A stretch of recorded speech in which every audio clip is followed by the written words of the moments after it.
The colors are being presented by Cadets Noah McHugh, Dalen Armini, and Jake Herrera, all under the command of Cadet Connor McHugh. The anthem is being sung by Cadet Sienna Chestnut, and it's customary that all present place your hand over their heart while the anthem is being sung. Can you see by the dawn's early light? Well, ARP is going to be impossible. So I'm going to give you kind of a brief laydown of what we do, how we support the veterans. Tell you a little bit about all your spouses. Welcome and thank you for your service and for being here today. My name is Mike Castillo. The brochure shows me as Air Force, but I am Army. I am a retired Army officer. I'm a state volunteer with AARP, and I retired. And you know what? It felt great for the first 6 months. I didn't have to get up at 4:30 in the morning to catch the VRE out of Fredericksburg, to go into Crystal City, to catch the Metro, to go into the Pentagon. You know, and I didn't have people calling me on the phone, yelling and screaming at me. I didn't have to deal with people anymore. You know, it was great for 6 months. You go outside, you know, you get up late, you can go out to the garden and you can pick up weeds. You know, but after 6 months, there's only so many weeds you can pick up. I felt, for myself, I felt that I was lacking something. I had a purpose when I was in the Army. I had a team. We did investigations for the Army. I felt like I was contributing and I had a purpose. Once I retired, and after the first 6 months, I felt, you know, what am I doing? You know, what am I doing here? I have a lot to offer. I'm only, at that time, 65 years old. You know, I have a lot of living to do, and I have a lot to give. I've had people in my life that helped me through some of the hard times, and now was my time to give back. And, you know, you're looking around for something to do. AARP kind of fit the niche because the motto is to serve but not be served. And it kind of fit into, you know, my career. So I joined AARP.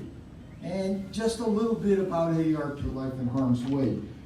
But there's more than that. There is the hardships of the deployments. There's the hardships of the moves. There's the hardships of separations. Being deployed and not seeing your son or daughter take their first steps. And now, as we get older, the caregiver issue, either the spouse or the military member providing caregiver service to his or her spouse. Fit your needs. Medicare and Social Security, all issues that AARP is involved in at the national, state, and community level. If you have a few moments. That she went through as a civilian, so that you can see, you know, that we not only had our guys over there in the military, you know, but we had women there. We had civilian women and, you know, of course, women there, but as civilians, we had women there who were there to make life just a little bit better for our men. So I'm gonna turn the mic over to Debbie so she can just share some of her experiences. Sounds like me. I wore the darker blue uniform. The Red Cross girls wore the lighter blue uniforms, but we were collectively called donut dollies. So I just met a young man that remembers me as a donut dolly there, down in the Delta. So, I mean, down at the train. But anyway, let me see, and I'm lowered their age just recently from 23 to 21 for young single college graduate women. I went for an interview with something called Army Special Services. And yes, we were called girls in those days. The recruiter talked about exciting positions in Europe and elsewhere, but for our enlisted men where they could relax between combat operations. Every item in the club was for them and for their use and was free. We had coffee, punch, popcorn, sometimes snacks donated by the mess halls. We had games and cards, and a barrage of military terms, as some of you may remember. It's a whole different language of slang and terms and so forth.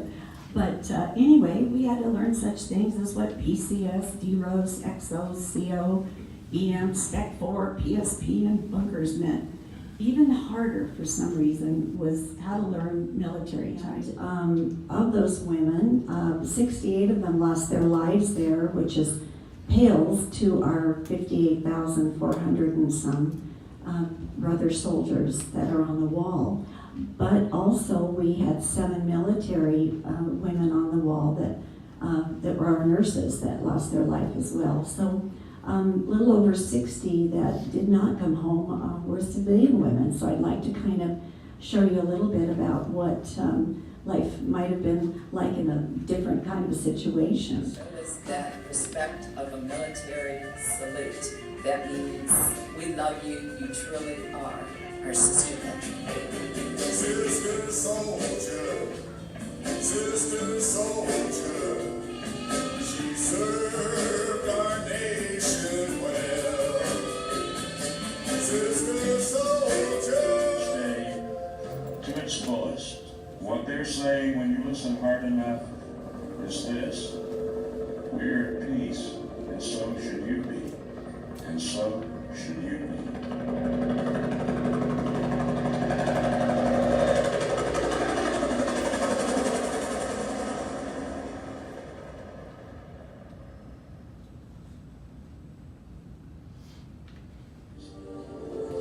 To someone who spent his time in Nam with the grunts, I've got to tell you that noise was always a great comfort. It meant someone was coming to help. Someone was coming to get our wounded. Someone was coming to bring us water and ammo. Someone was coming to take our dead brothers home. And eventually, someone was coming to give us a ride out of hell. Even today, when I hear it, I stop, catch my breath, and think back to those days. I love you guys as only an infantryman can.